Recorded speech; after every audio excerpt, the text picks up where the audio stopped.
Hello there, you got Doug Gore here with the Spray Wash Academy. We're going to talk a little bit about drone insurance, aviation insurance, and that sort of thing. And we're going to do a little segment here, and we're going to start off. Miss Nicole Royer, I hope I said that correctly. Tell us a little bit about yourself and about the company before we get into the questions.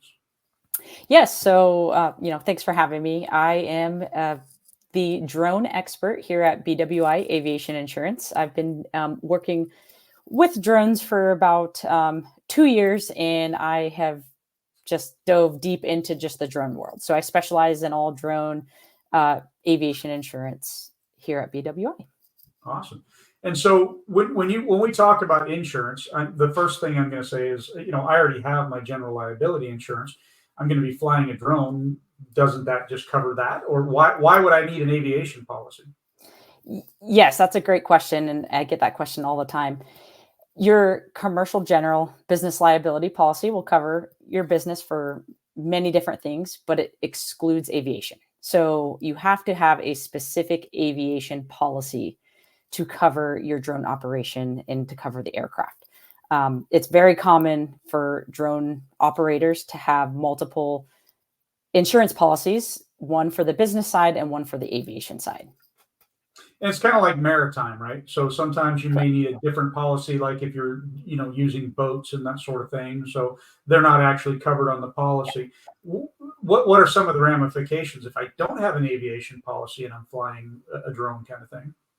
Yeah, if you're flying a drone and there's an accident and you cause damage to someone's property, you are responsible. And if you file that claim with your insurance carrier, they're going to come back and say, hey, this is excluded. We don't have this. So you're going to now be foot with the bill out of pocket. So you're going to be responsible for paying that, and your insurance will not. So it's very important that you have the proper coverages. And so, like, in one of the questions that we had been asked was, is insurance in this thing really needed? I mean, these things, and you're looking at that thing's, however many pounds up in the air coming down. And if it actually hurts somebody, kills somebody, maims somebody, damages their property, whatever the case may be, and you don't have the insurance for it, You're paying out of pocket. Yeah. And it's all on you.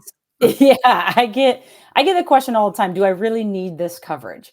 Mhm. If you are operating commercially and even hobbyist, yes, I would say you need this coverage because, especially, I get all the time, oh, I have this small, micro drone and it only is, 200 grams. It's covered. It can't hurt anyone. It can. When that thing's moving 50 miles an hour in the air or faster and hits somebody in the face, it can Mhm. cause damage. And, we are in a world where people are going to hold you responsible for that. So if you don't have the coverage, you're going to be liable for any damages. So you could go on Google and Google drone accidents, and there's going to be hundreds of videos that pop up Yeah. and stuff you would never even think could be possible that happens. So that's why insurance is very important. And then Sidetracking here just a little bit, but all of a sudden, I don't know what made it pop in my head, but you fly over somebody's place accidentally, whatever, intentionally, whatever, and some animals are very skittish and can have heart attacks. If they're scared too much, and so then you kill. Some. I don't know why I thought about that, but all of these things leads up to that. So even if you're, most of what we were talking about really has to do with flying commercial pressure washing style drones and all that flows into all of these other aspects where, having the right insurance is extremely important in that kind of stuff. yeah, correct. I mean, there's so many, we could go down a rabbit hole of, all these different scenarios, but you just think Mhm. worst case scenario, it can happen. So Okay. that's why you want to be protected. And then especially if you're running on a commercial level, you need insurance. You have to have it. It's a requirement for most. If you want to work and have jobs, most property owners are going to require that you carry some sort of coverage. And it's essentially mandatory once you get into the commercial realm. Right, right. And so just to clarify too with the audience that this is, we're going to have a couple of different segments here, and this particular segment is really on about just insuring your drone. We'll get into other segments like what is actually covered, what's not covered, those sorts of things, and how much, and all these sorts of things. So the next question was, are there mandatory coverages versus optional coverages? Can I pick and choose kind of thing? Yes. So the mandatory coverage with insurance in general is you have to have liability. So I do have people come in and say, well, I just need to make sure I cover the value of my equipment. I don't need liability. I'm covered elsewhere. To have insurance, you have to have liability. So you can pick the minimum amounts or not. And then you have the option to add the value of your equipment. So full coverage would be liability and the value of your drone. You can add payload. You can add ground equipment, anything that is directly related to the drone, you can choose to insure or to not insure. But on the liability side, yes, that is required to have when And you then have on that, as far as going into cost, which I don't think we're going to cover today, but does it matter, like if like on a lot of our general liability policies and that sort of thing, we can say, I'm willing to do a $5,000 deductible or a $1,000 deductible, and our rate is based on that deductible plus also what our risk factor is. So is that the same case in aviation insurance where we could just choose a $10,000 deductible kind of a thing? It's not. So aviation insurance is very different than what we're typically used to, with your general like auto, home, business insurance, where you can choose those deductibles. Aviation insurance is not. You cannot choose the deductibles. They are set by the carriers, and that's what they are. They do look at the risk though. So the carrier is going to look at each individual risk, and they're going to quote you based on the risk. Some risks are obviously higher than others, so your premium's going to be calculated accordingly. There is no, I guess you could say, there's no deductible on liability only. So on the liability side, there's not a deductible. Now, however, if you have your equipment insured, there is a deductible, and it's set depending on the equipment, depending on the value amounts. It could be 10%, it could be 20%. It's really just going to be dependent on what equipment you have. Gotcha. So if I'm understanding you correctly, on the liability side, $0 deductible. If somebody gets hurt and it's $5, then that's what it is. If it's $5 million, then that's what it is, up to the level of the obvious. Yeah, up to the limits. Yes. Gotcha. And so risks are things that we'll cover in a later date and time. Do I need to pay the full year upfront, or do you guys accept payments? How does that flow? So it depends. Each company is slightly different. For our company, yes, you would have to pay the payment upfront. Now, if your premium is over $1,000, we do have options where you can finance that premium. We do have a company that we work with. They're fantastic. And then you can make monthly payments. So that's an option. But anything under that $1,000 threshold would have to be paid upfront for the year. Gotcha. And so you mentioned other insurance companies. So how many insurance companies are there that service the aviation drone world? And should I just call all of them and get quotes from all of them? I wouldn't recommend doing that. So in aviation insurance, you have to go through a broker. And the broker is it's a very small niche market. So they're going to shop the same exact carrier. So I would recommend finding a broker that you like to work with, stick with them. And then the broker's job is to go out there, shop the entire market, and find you the best coverages, the best rates for your risk. So if, someone calls me with a, quote request, and I go out and I shop it with, 5 or 6 carriers that cover drone insurance, and then you go to 4 other brokers and you have them do that as well, there's a good chance that you're going to get declined on a lot of them. So because it's already been shopped. So, the first broker to it usually is going to get that, that quote, and then it blocks the market so no one else can get it. If not, sometimes the underwriters, because it's such a small industry, get frustrated and they might decline to quote you at all, which means you lost out on a potentially great price point. So I'd recommend just shop it with one broker. And if you're happy with them, stay with them. The only reason you should be shopping multiple brokers is if you're unhappy with your current broker. because at the end of the day, the price is going to be the It's same the same. no matter what broker you go to, it's going to be the same. So you're better off, from what I'm hearing, research the brokers ahead of time, find somebody that you like, and then just because they're going to get you the same price no matter what. Correct. Yep. They don't okay. Mhm. Perfect. Let's see.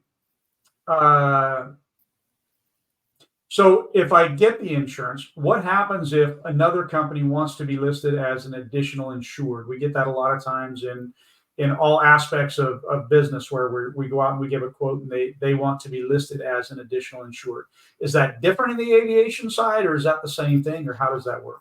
It's very common, especially on the drone side. I mean, you're going out and you're going to be working on multiple different locations, and each one of those locations or vendors is going to require to be listed as an additional insured.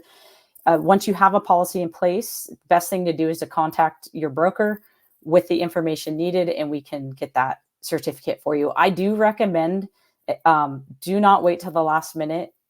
Try to give the broker 24 hours to get that certificate back to you, because some certificates have to go through underwriting and they take a little bit longer to get back. Mhm. And if you're calling on a 5 o'clock on a Friday and you need it for the weekend, there's a chance that we might not be able to get that out to you until Monday. Some of the brokers are on different time zones and their office may already be closed for the day. So I always tell my clients to plan ahead. The sooner you can get that information over, the better. So along that same lines, if I'm shopping for insurance, how quickly is a policy generally written? In other words, if I get a drone and I happen to find somebody that's got a used drone for sale, used pressure washing drone or Mhm. whatever drone, and oh yeah, that's great, jump in and I buy that drone. How long is it going to take for me to actually get to be where I'm insured? It can be very quick. It could be same day, but it's all going to depend on the application process, the information that's provided. The more info, the better. So if there's missing information or information where the underwriter needs more information, it's going to get referred and there's going to be some back and forth. And then a lot of times we're waiting on just a response and an answer so we can get that information over. So the more information that you can provide, the better. Mhm. And then if there is any back and forth where there's additional information needed, the quicker you can respond to that, the quicker we can get that quote process and out to you. So it Mhm. can happen same day. Some cases it can take, a couple days. And I've had instances where it's taken, a couple weeks, it just depends on the information needed and how quick that information is provided to us. Gotcha. And so, also in a later segment, we're going to talk about, helping what things you can do to get your rates a little bit lower, possibly, or training things and all this sort of stuff that we'll end up covering in a different episode here. Um, but let me ask you this: are all of my employees covered? If I get insurance, is it something that covers all of my employees? Not necessarily. So this is a very specific aviation policy that's going to cover the drone operation. So the drone pilots, the drone equipment, if you insure that. It will not all policies are open pilot, but the majority of the policies that we work with do have an open pilot clause. So if you have an employee working for you that has a valid Part 107 license and has your permission or the company's permission to be flying the drone, yes, they would be covered under that policy under the open pilot warranty. So depending on the policy and the carrier, yes, we can do that. Some carriers or types of drones, we may have to list the actual pilots. So if you have employees that are not pilots, no, they would not be covered under this policy. They would be covered under the commercial general business liability policy. Right. Exactly. Mhm. Exactly. So the biggest factor in that is that number one, it has to be an open policy, and then number two, they have to be licensed, Part 107 licensed Yeah. pilots. And if it's not an open policy, then we'll just need the information of the pilots that need to be listed. Gotcha. So what if I borrow somebody else's drone? My drone goes down, and there's somebody else in the area that has one, and I borrow their drone. is that covered? So, because that's actually kind of a two-part question, right? Number It one, is. is it the action covered? And then number two, I borrowed the drone, so if I crash that drone, even though I don't have equipment coverage on myself, I've borrowed it. Is that one covered? Depending on your policy, you can be. Some policies include non-owned coverage, which would be a renter's coverage. Mhm. That non-owned may only cover the liability. You can add the value of the drone, or if you don't have that, that's when you want to call your agent and say, "Hey, my drone's down. I'm going to either be renting equipment or borrowing someone else's equipment." But that equipment's not covered unless you call us and we can add it to your policy or add that coverage to your policy. So kind of like an additional insured thing, I can just Mhm. call you up and say, "Hey, can you cover this for $45,000 for the day, just in case I happen to crash it?" Yeah, and that's something we can do. And again, the more notice, the better, because we do have Mhm. to pull a quote, and there is just a little bit back and forth. So, you know, it can be done same day if the circumstances are right, and it's we can get answers back from underwriters. But you know, if the drone crashed today and you have a shoot tomorrow, call us right away so we can try to get that in place for you by the following day. Gotcha. And we kind of touched on this already, but I'm going to go back a little bit because again, the questions. But wouldn't it just be better for me to just use my general liability policy and not get an aviation policy? Because it sounds to me like it's going to be super expensive. Let me just go with my general liability. So they can cover my aircraft, even though my general liability doesn't cover it. I can just call my regular agent and get aviation, can No, not necessarily. So they have to be an appointed broker in aviation, I? In and aviation, they're just two different completely different. worlds. When it comes to insurance, they're And just that's why very I very wanted to go different. back and Yeah. cover it because that's one of the questions I've actually had several times where Mhm. I already have general liability. Why don't I go with him? Or, I called my agent, he shopped around and I got this ridiculous price and that kind of a thing. And I'm like, that's because he's not able to write an aviation policy. And Mhm. he's probably going to you Yes. to get the policy for him. And so he's got to add his stuff onto it. So you're Yeah. better off for you right off. Yeah, you're better off, and you want to work with someone who is familiar with the industry as well. Mhm. So I get calls all the time from other brokers, that, hey, I've got a client of mine. We do his commercial policy. He needs drone coverage. Y- we want to write this. Can you get us a quote, and we'll present it to the insured.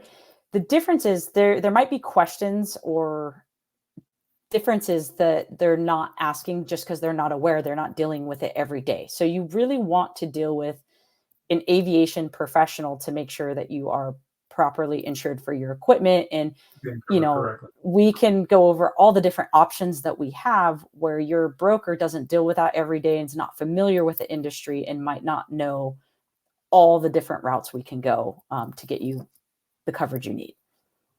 Sounds perfect. Can you provide a full line insurance? In other words, why should can I drop my current insurance company because you do aviation policies and you provide my workers' comp and my general liability and my aviation? Can you do that for me? I cannot. So I specifically, and our policies are specific aviation policies. We don't have the commercial general liability lines. We don't have carriers that will do the workers' comp. So it is very common in the drone world, business world, that you have two policies. And unfortunately, it would be nice, right, to have everything on one policy, but because Mhm. they're so different, you really do have to carry two separate policies. Well, and it's the same thing with your automotive policy, right? So Mhm. you might have a commercial auto policy that you don't get on your general liability policy. You might even have a general liability policy, but you have to have a separate workers' comp policy. There Correct. are brokers that can field, all of it, probably not getting into the aviation side without going through, brokers such as yourself, kind of a thing. So, it's an unfortunate thing, but that's just part of business where we have to shop around and get the different policies for the different lines of what we're doing, and throw a marine policy in there as well. So it kind of all has to be put together. So that kind of thing. Yeah. The aviation policy is very specific to aviation. So unfortunately, we don't have those other options to throw everything else in into one. Well, Miss Nicole, I appreciate you on this segment. Do me a favor, tell me, how would somebody get in touch with you to get a quote if they needed to get a quote? Yeah, best way, you can go to our website, bwifly.com. You can call me directly. I can leave you my phone number is 949-272-0145. Sounds great. Really appreciate it with this segment. We're going to be doing another segment here that is going to be about how much is drone insurance and what's covered, as well as another segment that will be what affects my rates, and we'll get into a little bit more about subcontracting. I appreciate y'all, and look for the next episode. Thanks for having me.